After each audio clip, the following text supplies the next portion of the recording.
Doctor Sudhanshu Trivedi 15 minutes. माननीय सभापति महोदय, आज माननीय गृह मंत्री जी के द्वारा जो जम्मू कश्मीर आरक्षण विधेयक रखा गया है, इसका समर्थन करते हुए मैं कहना चाहूंगा कि हमारे प्रतिपक्ष के विद्वान प्रतिनिधि विवेक तनखा जी ने आज एक विवेकपूर्ण बात कही कि यह सत्य है कि कश्मीरी पंडितों का जेनोसाइड और नरसंहार हुआ था। परंतु ये कहते हुए मुझे कष्ट भी होता है कि एक दौर था जब उस नरसंहार के आरोपी और समर्थक दिल्ली में आते थे तो रेड कारपेट वेलकम के साथ आते थे, जलवाए जलाल से दिल्ली की सरजमी पर जलवा अफरोज होते थे। और सभापति महोदय, आज भी वो आते हैं, मगर ईडी के सम्मन पे आते हैं, एनआईए की पेशी में आते हैं। ये अंतर आया है हमारी सरकार और उस सरकार के दौर में।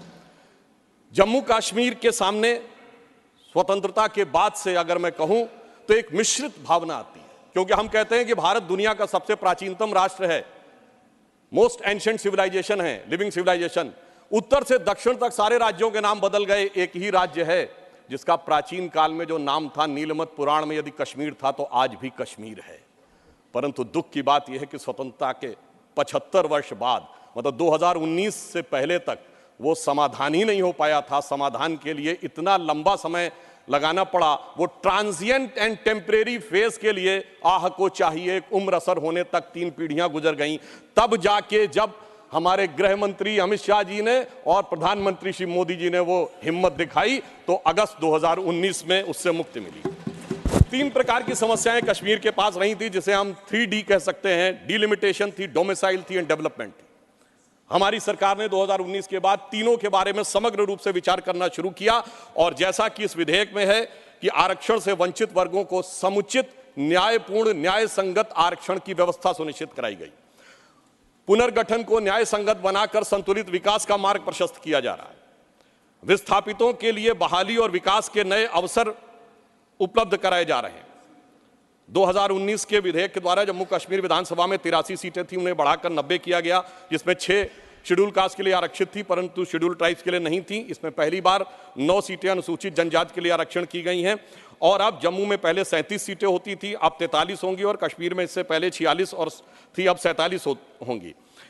पाकिस्तान ऑक्यूपाइड कश्मीर की यथावत रहेंगी। नामित सदस्य पहले 2 थे, अब 5 होंगे, जिनमें कि 1 महिला और 1 पाकिस्तान अधिकृत कश्मीर से भी होगा। अतः हम कह सकते हैं कि हम अब व्यवस्था को न्याय संगत और युक्तपूर्ण प्रतिनिधित्व की तरफ ले जा रहे हैं। परंतु सभापति महोदय, जो गृह मंत्री जी ने आरक्षण का विषय रखा है, जब ये बात हम करते हैं तो हमारे हृदय में एक अलग वेदना उत्पन्न होती है, क्योंकि पहली बार अब जाके 2019 के बाद वाल्मीकि समाज को अपना वह समुचित स्थान मिला है। दुख की बात है कि स्वतंत्रता के बाद इस देश में एक ऐसी व्यवस्था थी जहां जन्म से यह तय था कि जिस व्यक्ति ने जो व्यवसाय किया है, यदि वह सफाई कर्मचारी थे तो उनके बेटे बेटी सफाई कर्मचारी ही रहेंगे, चाहे वो पीएचडी क्यों न कर लें। सोचिए, ऐसी अन्यायपूर्ण व्यवस्था स्वतंत्र भारत में चलती रही और उससे मुक्ति का मार्ग अब जाकर प्रशस्त हुआ है। एक वो थे जिन्होंने वाल्मीकि समाज के साथ ये किया। एक हमारी सरकार है कि जब भव्य श्री राम मंदिर बन रहा है तो उस परिसर में महर्षि वाल्मीकि का भी एक मंदिर बन रहा है। ये हमारी सोच और उनकी सोच में यह अंतर है। विकास की नई ऊंचाइयों की तरफ जम्मू कश्मीर आज बढ़ता हुआ नजर आ रहा है। आज 70% आतंकवाद की घटनाओं में कमी आई है। 9 साल पहले सिविलियन जो कैजुअलिटीज थी उनमें 72% की कमी आई है। सुरक्षा बलों में 60% की कमी आई है। 2010 में जो पत्थरबाजी की घटनाएं थी 2654 होती थी, अब 2023 में कोई नहीं होती।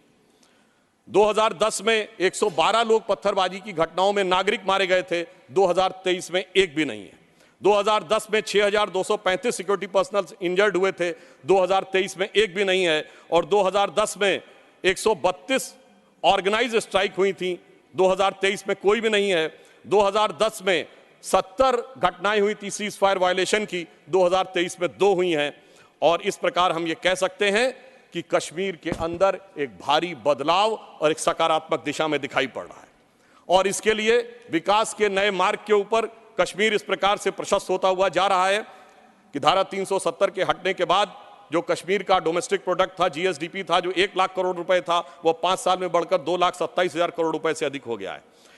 सरकार ने कई लार्ज रिक्रूटमेंट ड्राइव स्टार्ट किए हैं, जिसमें 29,813 लोग अब तक रिक्रूट किए जा चुके हैं और एडिशनल 5,523 वैकेंसीज क्रिएट की गई हैं। जम्मू कश्मीर ने इन्वेस्टमेंट के जो प्रपोजल आए हैं वो 66,000 करोड़ रुपए के हैं और जो डायरेक्ट एम्प्लॉयमेंट और उसके द्वारा जो इनडायरेक्ट एम्प्लॉयमेंट क्रिएट होगा वो 2.9 लाख तक के व्यवसाय के अवसर क्रिएट हो सकते हैं। 2 मेडी सिटीज जम्मू और कश्मीर में क्रिएट की जा रही हैं। इस ढंग से स्थानीय चीजों को बढ़ावा दिया जा रहा है कि ऊखू गांव अब पेंसिल वाले गांव के रूप में पूरे देश में विख्यात होता जा रहा है और इसी के साथ साथ हिमायत स्कीम जैसी योजनाओं के द्वारा लोगों को रोजगार के नए अवसर प्रदान किए जा रहे हैं। यूनियन टेरिटरी गवर्नमेंट ने जीआई टैगिंग भी की है। सैफरन यानी केसर, जिसके लिए कश्मीर बहुत प्रसिद्ध है, उसमें और बासमती राइस की जीआई टैगिंग की व्यवस्था की, जिससे कि उसको एक अंतर्राष्ट्रीय स्तर तक एक मान्यता प्राप्त हो सकती है। जम्मू कश्मीर में इंफ्रास्ट्रक्चर डेवलपमेंट फाइनेंस कॉर्पोरेशन की भी स्थापना की गई है, जिसके द्वारा अनेक प्रोजेक्ट बहुत सफलतापूर्वक चल रहे हैं। कल्चरल एस्पेक्ट पे अगर हम देखें तो दिवाली शारदा देवी टेम्पल में 75 साल के बाद पहली बार मनाई गई है और कश्मीरी पंडितों का प्रसिद्ध त्यौहार नवरेह इस बार पूरे उत्साह के साथ मनाया गया है और हमारी गवर्नमेंट आने से पहले कुल 14 लाख टूरिस्ट आते थे। 2022-23 में 2 करोड़ पर्यटक आए हैं। इससे आप समझ सकते हैं कि जम्मू कश्मीर की अर्थव्यवस्था को कितना। आगे मैं एक और बात कहना चाहता हूं कि पहली बार 30 साल के बाद 27 जुलाई को शियाओं का मुहर्रम का जुलूस भी शांतिपूर्ण ढंग से और पूरे अकीदत के साथ चला। महोदय, मैं एक बात याद दिलाना चाहता हूं। मैं लखनऊ का रहने वाला हूं। वहां भी मैंने बचपन में हिंदू मुस्लिम कॉन्फ्लिक्ट नहीं सुना था, शिया सुन्नी कॉन्फ्लिक्ट सुने थे। इनकी सरकार के समय में शियाओं का जुलूस, मदे साहबा का जुलूस रोक दिया गया था। 22 साल तक रुका रहा। जब हमारी सरकार आई उसके बाद वहां पर शियाओं का मदे साहबा का जुलूस निकलने की स्थिति आई। मैं पूछना चाहता हूं, भाई हिंदू मुस्लिम के लिए हमारे ऊपर आरोप लगाते हो, ये शिया सुन्नी के बीच में जो होता था वो भी शांतिपूर्वक हमारे दौर में हुआ, कश्मीर हो या देश का कोई और हिस्सा हो। यह दर्शाता है कि हमारी सरकार सभी समुदायों को समान रूप से उन्नति का अवसर देती है। और 30 साल के बाद सिनेमा हॉल खुले। अब मैं एक बात और कहना चाहूंगा। बहुत बताया जाता है कि जम्मू कश्मीर सूफी का बहुत बड़ा सेंटर था। मैं पूछना चाहता हूं कि विगत 30 वर्षों से सूफीज्म के 4 बड़े सिलसिले हैं, नक्शबंदी, सोहरावर्दी, चिश्ती और कादरी। एक का भी कोई मरकज बचा हो तो बता दीजिए। बहुत से लोग विवादित ढांचा गिरने की बात करते हैं, मगर इस हिंदुस्तान में कश्मीर में एक चरारे शरीफ की मजार थी जो सैकड़ों साल पुरानी थी, उसे जला के ध्वस्त कर दिया गया और जलाने वाला कश्मीर भाग गया। उसके बारे में कोई नहीं बोलता। सेकुलरिज्म का सूरमा उत्तर से दक्षिण तक चुप बने रहते हैं। हमारे दिल में उसके लिए भी दर्द है। और मैं ये भी याद दिलाना चाहता हूं कि मुस्लिम समाज के लिए सबसे मुकद्दस मस्जिद हजरत बल पे नवंबर 1993 में आतंकवादियों ने कब्जा कर लिया था। ये वो भी दौर था, मगर इसके बावजूद किसी को उस दौर में खराबी नजर नहीं आती थी। आज जब सब कुछ शांतिपूर्ण और सही ढंग से चल रहा है तब यह समस्याएं नजर आती हैं। सेंट्रल गवर्नमेंट ने बहुत सारे इंफ्रास्ट्रक्चर प्रोजेक्ट्स अप्रूव किए हैं। सेंट्रल यूनिवर्सिटीज बनाई हैं। लद्दाख में सेंटर फॉर बुद्धिस्ट स्टडीज भी बनाया गया है और इसके अलावा IITs, IIMs और 2 एम्स बनाए गए हैं। प्रधानमंत्री ग्राम सड़क योजना में पहले 158 किलोमीटर की सड़कें बनती थी, अब 8,068 किलोमीटर की सड़कें बनी हुई हैं। परंतु इसी के साथ साथ मैं ये भी कहना चाहता हूं कि मोदी सरकार के शासनकाल में आने के बाद अब मॉर्टेलिटी रेट जो 22 पे था वो अब 14.3 पे आ गया है। पहले केवल 47 जन औषधि केंद्र थे 2019 से पहले, अब 227 हो गए हैं। और सबसे बड़ी बात यह है कि आज दुनिया का सबसे ऊंचा पुल जो 1315 मीटर का है वो आज चिनाब नदी के तट के ऊपर बना हुआ है। यह दर्शाता है कि कश्मीर किस नई ऊंचाई की तरफ जा रहा है। महोदय, मैं याद दिलाना चाहता हूं, हमारे बचपन में जिस जमाने में कश्मीर में आतंकवाद फैला था तो हम लोग कहते थे झेलम नदी का प्राचीन वैदिक नाम है वितस्ता और चिनाब का है अक्सिनी। तो हम कहते थे बोध ये विष बीज किसने, अब वितस्ता ने पुकारा, क्यों झुलसता जा रहा कश्मीर नंदन वन हमारा। आज मोदी जी की सरकार आने के बाद हम कह सकते हैं, पर आज दुनिया का सबसे ऊंचा पुल अक्सनी पर हमारा जो उभरता जा रहा, जो निखरता जा रहा कश्मीर नंदन वन हमारा। अब मैं एक और भी बात यह कहना चाहता हूं कि 21 हाइड्रो पावर प्रोजेक्ट्स भी चल रहे हैं। G20 जिस शानदार तरीके से हुआ वो हम सब ने देखा, परंतु यहां मैं एक बात कहना चाहूंगा कि यह विषय इतना आसान नहीं था जितना समझा जाता है।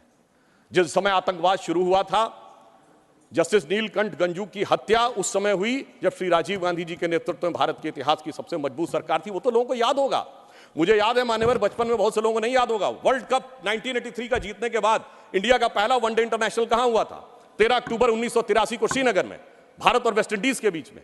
और वहां पर भारतीय टीम के खिलाफ नारे, चलिए वो तो अलग है, पाकिस्तान जिंदाबाद के नारे, भारतीय टीम के लोगों के ऊपर चीजें फेंकी गई, पिच खोद दी गई। उस समय तो सर्वकालीन शक्तिशाली प्रधानमंत्री जिन्हें विपक्ष मानता है श्रीमती इंदिरा गांधी जी का शासन था, परंतु उसके बाद ऐसा दौर भी आया कि वो सब लोग आरोप से छूट गए। कल माननीय गृह मंत्री जी ने जब लोकसभा में कहा था, कुछ गलतियों के बारे में कहा था, तो वहां पर नेता प्रतिपक्ष ने कहा था कि साहब गलतियां अगर हैं तो इस बारे में चर्चा कर ली जाए। तो मैं सिर्फ ये बताना चाहता हूं कि अगर गलतियों की बात होगी तो बहुत सी ऐसी गलतियां हैं जिन्हें विशेष रूप से ध्यान रखने की आज आवश्यकता है। मैं सिर्फ एक दो तीन तथ्य लोगों के सामने रखना चाहता हूं। जब स्वतंत्रता के उपरांत रियासतों के विलय का महकमा सरदार पटेल के पास था, तो केवल कश्मीर नेहरू जी ने अपने पास क्यों रखा था? नंबर 2, 1946 में महाराजा हरि सिंह जी के विरुद्ध विद्रोह के आरोप में जब शेख अब्दुल्ला जेल में बंद थे, तो पंडित नेहरू स्वयं उनको छुड़ाने के लिए कश्मीर गए और वो भी गिरफ्तार हो गए। यह बात मौलाना आजाद ने अपनी किताब इंडिया विंस फ्रीडम में लिखी है कि इससे तत्कालीन कांग्रेस नेता बुरी तरीके से हतप्रभ हो गए। और इस परिस्थिति में जिस समय पाकिस्तान ने आक्रमण किया, उसे कबायली आक्रमण क्यों कहा गया, सेना का आक्रमण क्यों नहीं कहा गया? और इसके अतिरिक्त मैं यह भी कहना चाहूंगा कि जिस समय यह कश्मीर का संघर्ष हुआ, एक फैक्ट रखना चाहता हूं, उस समय तो माउंटबेटन 30 जून 1948 तक वाइसरॉय थे। भारत की सेना अध्यक्ष जनवरी 1949 तक जनरल रॉय बूचर था, और पाकिस्तान की सेना का अध्यक्ष जनवरी 1951 तक अंग्रेज था। तो भाई यूनाइटेड नेशंस में जाने की क्या आवश्यकता थी? गृह मंत्री जी ने बिल्कुल सही बात कही कि भाई उनको 1 साल तक माउंटबेटन को इसलिए रोका गया था कि बचे हुए कुछ मामले रिजॉल्व करने हैं। तो भाई मैं पूछना चाहता हूं कि उनको क्या मेहमान नवाजी के लिए रखा गया था? जब यहां थे, दोनों तरफ के सेना अध्यक्ष भी अंग्रेज थे, तो यूनाइटेड नेशंस क्यों गए? इसलिए मैं कह सकता हूं एक गलती नहीं, भयंकर गलती थी, जिसका खामियाजा आज तक सरकार को भुगतना पड़ रहा है। और फिर इतना ही नहीं, करेस्पॉन्डेंट ऑफ सरदार पटेल से बहुत स्पष्ट है कि वहां लिखा जा रहा था कि residual powers will be vested in the interim government of Jammu and Kashmir, जिसको सरदार पटेल के इंसिस्टेंस के ऊपर यूनियन गवर्नमेंट कर दिया गया। अगर रेजिडुअल पावर्स उनके पास वेस्टेड होती तो आप समझ सकते हैं कि आज कितनी बड़ी चुनौती का सामना करना पड़ता। और ये correspondence of Sardar Patel 1945 to 50 के खंड 1 में जो वी शंकर उनके सेक्रेटरी थे, उन्होंने इस बात को लिखा है। अब मैं एक बात और ध्यान देना चाहता हूं कि प्रथम लोकसभा में कश्मीरी पुनर्वास के कैबिनेट मंत्री अजीत प्रसाद जैन जी ने अपनी किताब कश्मीर व्हाट रियली हैपेंड में लिखा है कि the draft was approved by Sheikh and his colleagues and then passed by the Congress party. ये मैं नहीं कह रहा हूं, उनकी सरकार के कैबिनेट मिनिस्टर कह रहे थे। और इसमें अंत में एक और व्यक्ति का उद्धृत करना चाहता हूं जो भारत के मुख्य न्यायाधीश रहे, जस्टिस मेहरचंद महाजन, जो कि उस समय कश्मीर रियासत के प्रधानमंत्री थे। उन्होंने आकर कहा कि 24 अक्टूबर 1947 को वो पत्र लेकर आ गए थे, परंतु उसके बावजूद 2 दिन तक सिर्फ इसलिए मामला अटका रहा। ये मैं नहीं कह रहा हूं, जस्टिस महाजन ने अपनी किताब लुकिंग बैक में लिखा है, क्योंकि नेहरू जी की यह शर्त थी कि शेख अब्दुल्ला का पहले स्थान तय हो जाए नई सत्ता में, इसके उपरांत ही कश्मीर के विलय का प्रस्ताव होगा। वो सारी बातें आपको पता होगी कि जब उस समय उन्होंने कहा था कि हम जाकर कराची चले जाएंगे यदि हिंदुओं की रक्षा की गारंटी श्रीनगर में फंसे हुए लोगों की ली जाए। इसलिए मैं कहना चाहता हूं इसके लिए एक दिन नहीं, एक सत्र भी कमजोर पड़ जाएगा। और आज अगर आप देखें कि अंतर देखिए, एक उधर का कश्मीर और एक इधर का कश्मीर। एक इधर का कश्मीर है जहां पर टेक्नोलॉजी में, जहां पर की कल्चर में उन्नति हो रही है, जहां विकास हो रहा है, G20 किया जा रहा है। और एक उधर का कश्मीर है, यहां हमारा सबसे ऊंचा पुल है और वहां बड़े बड़े आतंकवादी संगठनों के साथ उधर के कश्मीर के लोग बैठे हुए हैं। इसलिए मैं ये भी कहना चाहता हूं कि इन 75 वर्षों के बाद जो कुछ भी बदलाव आया है वो इस सीमा तक आया है कि मैं सिर्फ ये कहना चाहूंगा कि जो मोदी जी ने हिम्मत दिखाई उसकी वजह से आज ये बदलाव आया, जिसे एक पंक्ति में कहना चाहूंगा कि दर्द की रात गई, गम के जमाने भी गए और मोदी जी की हिम्मत से कई दाग पुराने भी गए। और इसके लिए सर एक बस पंक्ति कह देता हूं, इसके लिए जिस दृढ़ इच्छा शक्ति की आवश्यकता थी वो हमारे गृह मंत्री जी ने और प्रधानमंत्री जी ने दिखाई। मैं कहना चाहूंगा कि आप सब लोग दलगत भावना से ऊपर उठकर उसका समर्थन करिए, क्योंकि सर्दी का मौसम आ गया है और इस समय बर्फीली हवाएं वहां चलती हैं। तो यह पंक्ति कहकर समाप्त करना चाहता हूं, न जो बर्फ की आंधियों से लड़े हैं, कभी पग न उनके शिखर पर पड़े हैं, जिन्हें लक्ष्य से कम अधिक प्यार खुद से, वही जी चुरा कर तरसते खड़े हैं। अगर बढ़ सको तो पखेरु बनो तुम, प्रवरता तुम्हारे चरण चूम लेगी, न हो साथ कोई अकेले बढ़ो तुम, सफलता तुम्हारे चरण चूम लेगी। धन्यवाद। श्री मोहम्मद